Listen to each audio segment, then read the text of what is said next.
Hey, what's up everyone, Morey Croson here, and today we're going to be going over the 3 keys to improving your accuracy, and we're going to start the video right now.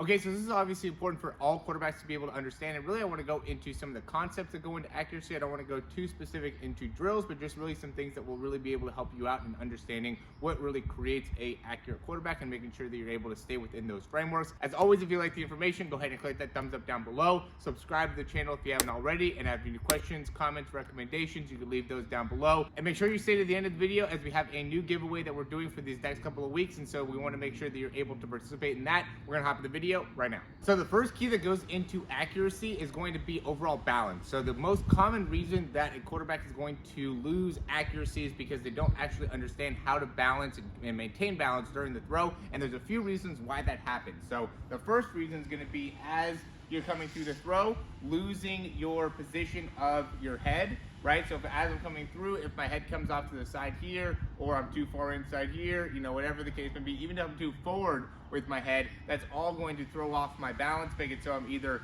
too far off to the side here. That's probably the most common thing, but then I could also end up being too far forward here too early, which will then also throw off of my accuracy, will make it so the ball will kind of end up short and not be able to get there with as much velocity on it, okay? The other thing is gonna be that front arm, right? So a lot of quarterbacks will go and open up this front arm right away, and when you go and open up that front arm right away, you have a lot more likelihood to have a little bit more of a sidearm type of a release, or have that ball really far away from the spine when you're releasing. That's gonna make it so you're gonna end up missing left to right a little bit more often. So, you wanna be able to understand how to keep that front arm in a good stable position to make it so you're able to maintain balance, because once you start to lose front arm positioning there and you start moving again side to side, that's going to make it so the ball is going to be more likely to be side to side. Another key thing that we see is when quarterbacks are initializing, right, you start off in a position where you're in a good balance, and one of the keys, and I talked about this before, that makes sure that you're able to maintain good balance is that as I'm loading here, I want to be really like pushing myself down, right? So if I'm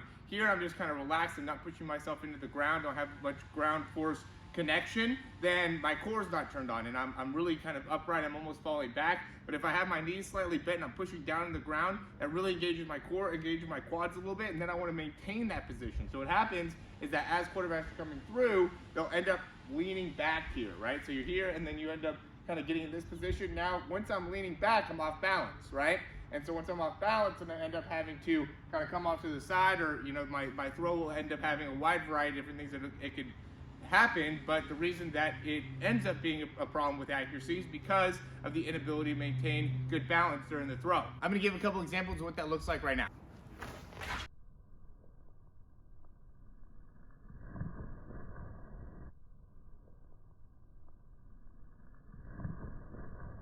And now the second thing that ends up really attributing to good accuracy is going to be the position of the pinky when you're going through the throw and really during the release. So when you're going through, you really want to be able to get that pinky so it's facing towards the target. And that's going to also line up with the elbow. You're not going to be able to throw the ball, like that.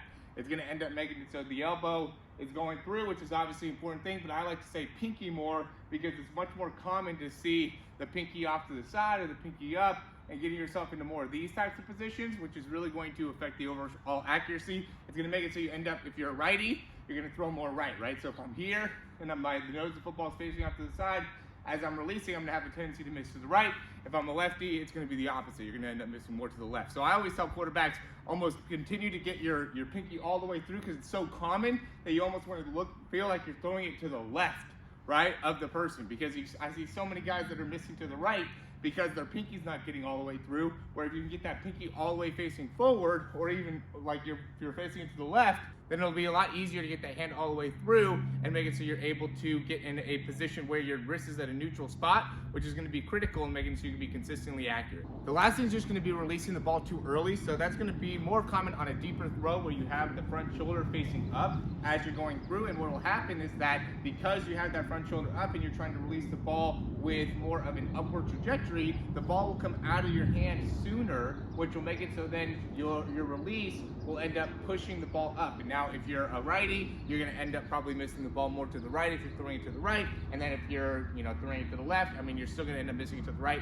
And then same thing when you're a lefty, you're going to miss it more to the left and things like that. So that's going to really go into the release point. So a common thing that we'll see is that people will end up releasing the ball a little bit too early, and then because of that, the ball will float, could also be high, or it'll be off to the side. And those are really the three main things that we see that are going to really impact your ability to be consistently accurate. And I know it's hard to be able to really break those down, but I know with these breakdowns, it really helps us out in being able to really isolate what are some of the issues that you're having from an accuracy perspective, and then be able to give you some drills and some ways to be able to correct it, or just even shed light on why it is that you could be struggling with accuracy. So that's why I'm a big proponent of doing these breakdowns, and so then we can actually see where in your mechanics you could be having some flaws that we could work on to be able to actually improve your accuracy. Because if you don't know if the problem has to do with the release point, the overall balance, or the position of the wrist, then you won't be able to really isolate what it is that we need to focus on correcting. So once you can get an analysis of what you're doing within your throwing mechanics, then it really makes it a lot more understandable and bite-sized in terms of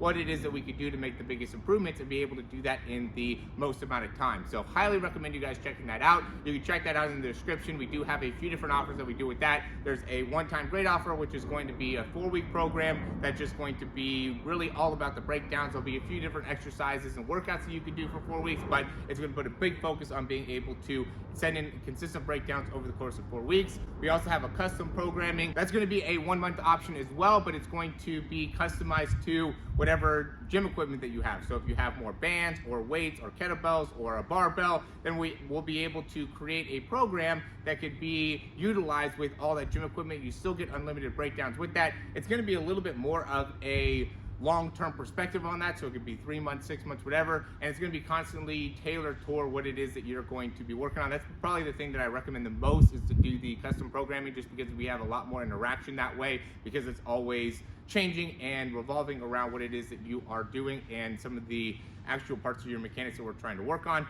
Then I also recommend the 3-month option, just because that's going to be a longer commitment. You're saying I'm going to go for the next 90 days and be able to really commit on making it so I can make some big progress within my throwing performance. And with all the breakdowns you get and all the workouts that you get, you're going to be really guaranteeing yourself to make some big changes in the next 90 days. You can check all those out down in the description. Then as far as the giveaway is concerned, we are doing a giveaway now, so you have 2 weeks to be able to enter. All you have to do in order to potentially win is subscribe to the channel and then DM us and let us know that you did, or you can also email us as well. If you DM us, you want to DM us on Instagram at performance_labs, or you can also send us an email. And again, all you have to do is just let us know that you subscribe to the channel and also like this video. So click that thumbs up down below in order to do that, and send over the email or the DM, be able to potentially win the giveaway, which is going to be a $100 gift card as well as a $97 throw breakdown program. And so with that, you're going to be able to get unlimited breakdowns for a month, as well as 4 weeks of training to be able to help you in improving your overall body mechanics. So I'm super excited to be able to gift that to one lucky subscriber. All you have to do in order to